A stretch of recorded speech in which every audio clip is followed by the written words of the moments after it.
Hi one and all. మనం ఒక చిన్న పని మీద హైదరాబాద్ అయితే రావడం జరిగింది. ఇక్కడ ఉన్న డీలర్ అయితే మనకు ఫోన్ చేసి ఇక్కడ ప్లేయర్స్కి ఏవో చిన్న చిన్న డౌట్స్ ఉన్నాయి, ఒకసారి అవి క్లారిఫై చేయమని చెప్పి మనం అడగడం జరిగిందనమాట.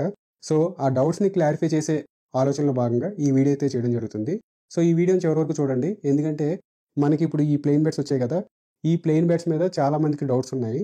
సో ఆ డౌట్స్ ఈయన నోట్ చేసుకున్నారు. ఇంపార్టెంట్ డౌట్స్ ఏమున్నాయి, నెంబర్ ఆఫ్ క్వశ్చన్స్ ఏవైతే వస్తున్నాయో అవన్నీ ఈయన నోట్ చేసుకున్నారంట. సో ఈయన అడిగిన ప్రతి క్వశ్చన్కి మనం ఇప్పుడు ఆన్సర్ చేయబోతున్నాం. ఒకవేళ మీకు కూడా ఇన్ఫర్మేషన్ తెలియకపోతే ఈ వీడియో తర్వాత మీకు కంప్లీట్ ఇన్ఫర్మేషన్ అయితే తెలుస్తుంది. సో వీడియోని అయితే ఎండ్ వరకు చూడండి ఒకసారి. ఫస్ట్ ఈయన ఒకసారి ఇంట్రడ్యూస్ చేసుకుందాం. హాయ్ వన్ అండ్ ఆల్, నా పేరు కృష్ణ తేజ. నేను లాస్ట్ 1 year నుంచి హైదరాబాద్ ఎంసీసీ ఆథరైజ్డ్ డీలర్ని. సో మాకు చాలా ప్లేయర్స్ ఇక్కడ క్వశ్చన్స్ అడగడం జరిగింది. సో ఇప్పుడు ప్రవీణ్ గారి ద్వారా మనం ప్రతి ఒక్క క్వశ్చన్కి ఆన్సర్ తెలుసుకోగలుగుతున్నాం.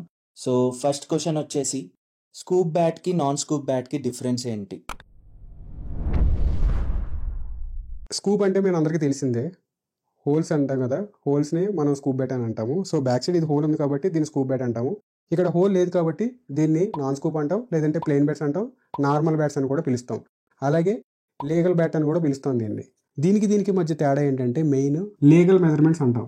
అంటే హైట్ వచ్చేటప్పటికి 33 నుంచి 34 మధ్యలోనే ఉండాలని, ఫ్రంట్ ఫేస్ వచ్చేటప్పటికి 4.2 బిలోనే ఉండాలని, అలాగే సైడ్ 38 mm నుంచి 40 mm మధ్యలోనే ఉంటుంది. ఇలాగే హ్యాండిల్ వచ్చేటప్పటికి 10.5 నుంచి 11 మధ్యలోనే ఉండాలని, ఇలా కంప్లీట్ మెజర్మెంట్స్ అయితే ఉంటాయి అన్నమాట. మనకి ఇది లీగల్ మెజర్మెంట్స్ అంటాం. అంటే లీగల్ గా ఒక బ్యాట్ రెడీ అవ్వాలంటే ఇలాగే రెడీ అవ్వాలి. ఈ స్కూప్ బ్యాట్స్ మరి ఎందుకు అంటే ఇవి మన టెన్నిస్ క్రికెట్ కి ఎగైనెస్ట్ ప్రిన్సిపల్స్ తో మనం రెడీ చేసిన బ్యాట్. ఇది గుర్తుపెట్టుకోండి. అంటే దీంట్లో ఎక్కడ మనం లీగల్ మెజర్మెంట్స్ అనేవి మనం ఫాలో అవ్వం. హైట్ వచ్చేటప్పటికి 35 ఉంటుంది, 36 ఉంటుంది. ఫ్రంట్ వచ్చేటప్పటికి 4.2 నుంచి ఇంకా కొంచెం ఎక్కువ కూడా ఉంటుంది. మీరు సైడ్ చూసారంటే 50 mm అంటాం. డబుల్ బ్లేడ్ అంటేనే 50 mm అంటాం. 50 mm అబోవ్ ఉంటుంది, బిలో ఉంటుంది.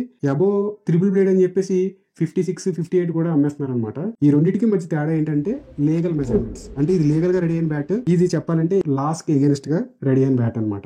Okay, next question. మన సెకండ్ క్వశ్చన్ వచ్చేసి, నాన్ స్కూప్ బ్యాట్స్కి ఏ బాల్ మంచిగా ఉంటుంది, ఎంత వెయిట్ బ్యాట్ అయితే బాగుంటుంది?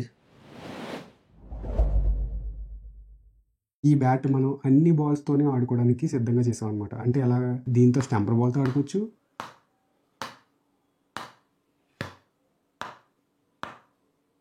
లైట్ వెయిట్ బాల్తో ఆడుకోవచ్చు,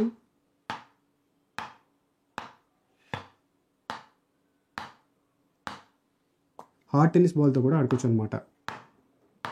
ఇక్కడ మనం 3 బాల్స్తో కూడా ఒకే బ్యాట్తో ఆడుతున్నాం. ఏదైనా పంచింగ్ మారిందేమో చూడండి.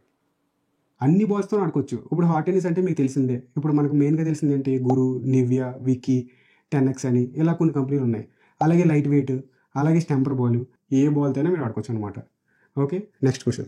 మనకి నెక్స్ట్ క్వశ్చన్ వచ్చేసి, ఆల్రెడీ మన స్కూప్ బ్యాట్స్ ఎంతో హిట్గా నడుస్తున్నప్పుడు మనం ఎందుకు ఈ నాన్ స్కూప్ బ్యాట్స్ని ఇంట్రడ్యూస్ చేయడం?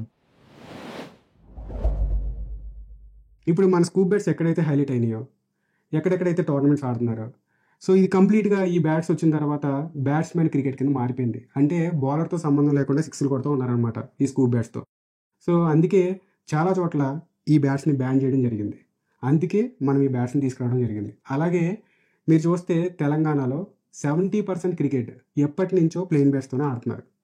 ఓకే, అలాగే మాకు ఏపీలో చూస్తే రివర్స్, అది 30% మనకి ఈ ప్లెయిన్ బ్యాట్స్ ఆడతారు, అలాగే 70% ఈ స్కూప్ బ్యాట్స్తో ఆడతారు. ఇంకా చాలా చోట్ల మనకి విజయనగరం కానీ తిరుపతి కానీ స్టంపర్ బాల్తో ఆడుతుంటారు. సో ఇవన్నీ కూడా ఇక్కడ ఎప్పుడైతే మీకు బ్యాట్ బ్యాన్ చేశారో, ఈ బ్యాట్ బ్యాన్ చేయడానికి ఉండదు. ప్రతి చోట ఈ బ్యాట్తో మీరు ప్లే చేసుకోవచ్చు. ఫ్యూచర్ అంతా మాకెందుకో ఈ ప్లెయిన్ బ్యాట్స్ మీదే ఉంటుంది అనిపిస్తుంది. మేము ఎప్పుడు ఈ రోజు కోసం ఆలోచించాం, రేపటి కోసం ఎప్పుడు ఆలోచిస్తూ ఉంటాం. కాబట్టి మనం ఇంత అప్గ్రేడెడ్గా ఇండియాలో నెంబర్ 1 బ్రాండ్ కింద ఉన్నాం. సో ఫ్యూచర్ని ఆలోచించే ఈ బ్యాట్ని తీసుకురావడం జరిగిందనమాట. Okay, next question. మన నెక్స్ట్ క్వశ్చన్ వచ్చేసి, ఇప్పుడు ఈ బ్యాట్స్ కొత్తగా తీసుకొచ్చారు కదా, సో దీని స్టాక్ అవైలబిలిటీ ఎలా ఉంటుంది, మన ప్లేయర్స్కి ఎంత ఈజీగా రీచ్ అవుతుంది, సప్లై ఎలా అవుతుంది? ఎస్, ఇప్పుడు ఇది మనం రీసెంట్గా తీసుకొచ్చాం కాబట్టి ఒక 200 బ్యాట్స్ కంపెనీ నుంచి అయితే మనకి శాంపిల్ కింద వచ్చాయి. సో మనం చాలామంది డీలర్స్కి అయితే వాటిని మనం డిస్ట్రిబ్యూట్ చేయడం జరిగింది. మీకు ఇవి లిమిటెడ్గానే దొరుకుతాయి. ఇప్పుడు ఎవరికైనా కావాలంటే మీ డీలర్ దగ్గర ఉందో లేదో అడగండి, లేదంటే మమ్మల్ని అడిగితే మేమన్నా పంపిస్తాము. బట్ ఇది November, December నుంచి ఫుల్ ప్లెడ్జ్డ్గా ఫుల్ స్టాక్ అయితే అవైలబుల్గా ఉంటుందని చెప్పొచ్చు అనమాట. Okay, next question. మనకి ఇప్పుడు చూసుకుంటే ఎంసీసీలో 3-4 కైండ్ ఆఫ్ బ్యాట్స్ ఉన్నాయి. సో ఫ్యూచర్లో ఇంకేం బ్యాట్స్ రాబోతున్నాయని మన వ్యూవర్స్ అడుగుతున్నారు. మనకి ఇది ప్లెయిన్ బ్యాట్స్లో ఇది ఒక మోడలే ఉంది. అలాగే సింగిల్ బ్లేడ్లో మీకు తెలుసు అది కూడా ఒకటే మోడల్ ఉంటుంది. అలాగే ఇక్కడ మనకి డబుల్ బెడ్ వచ్చేటప్పటికి ఇప్పుడు gold edition, black edition. Next మంత్లో రైనీ సీజన్ బ్యాట్స్ కూడా వస్తాయి, ఎందుకంటే రైనీ సీజన్ స్టార్ట్ అవుతుంది కాబట్టి. ఓకే, అప్పటికి 3 మోడల్స్ అవుతాయి. అలాగే ఫ్యూచర్లో ఇందులోనే ప్రీమియం ఎడిషన్ అని చెప్పేసి ఎక్స్ట్రా ఆర్డినరీ వుడ్తో ఇంకొక బ్యాట్ రాబోతుంది. ఇప్పుడు మనకి ఈ ప్లెయిన్ బ్యాట్స్ ఎస్జీ, ఎంఆర్ఎఫ్, ఎస్ఎస్కి ఎవరైతే వుడ్ సప్లై చేస్తున్నారో వాళ్ళే మనకు కూడా వుడ్ సప్లై చేయబోతున్నారు. అంటే మంచి వుడ్ సప్లై చేస్తారు. అందులోనే ఇంగ్లీష్ విల్లో వస్తుంది, అందులోనే హాట్ టెన్నిస్ కూడా వస్తుంది, అంటే కాశ్మీర్ విల్లో కూడా వస్తుంది. సో మనకి ఫ్యూచర్లో ఈ ప్లెయిన్ బ్యాట్స్లో హాట్ టెన్నిస్ అండ్ మీరు క్రికెట్ బాల్ బ్యాట్స్ కూడా మన దగ్గర నుంచి ఎక్స్పెక్ట్ చేయొచ్చు. మంచి వుడ్ వస్తుంది, మంచి రీజనబుల్ ప్రైజెస్లో ఎక్స్పెక్ట్ చేయొచ్చు. ఇవన్నీ కూడా మీకు అప్ టు డేట్ క్లియర్గా ఏది ఎప్పుడు రిలీజ్ అవుతుంది అనేది పూర్తిగా తెలియాలంటే కనుక ప్రవీణ్ ప్యాంథర్స్ అనే పేజ్ని మీరు ఫాలో అయితే మీకు కంప్లీట్ ఇన్ఫర్మేషన్ మేము ఖచ్చితంగా ఎప్పటికప్పుడు అందులో అప్లోడ్ చేస్తూ ఉంటాం. సో అందరికీ మేము చెప్పలేకపోవచ్చు, బట్ పేజ్లో అయితే మాత్రం మేము యాక్టివ్గా ఉంటాం, ఎప్పటికప్పుడు మీకు అప్డేట్స్ అయితే ఇస్తూ ఉంటాం అనమాట. Okay, this is all about for today. This is Praveen Kumar from MCC sports by Praveen Panthers, signing off.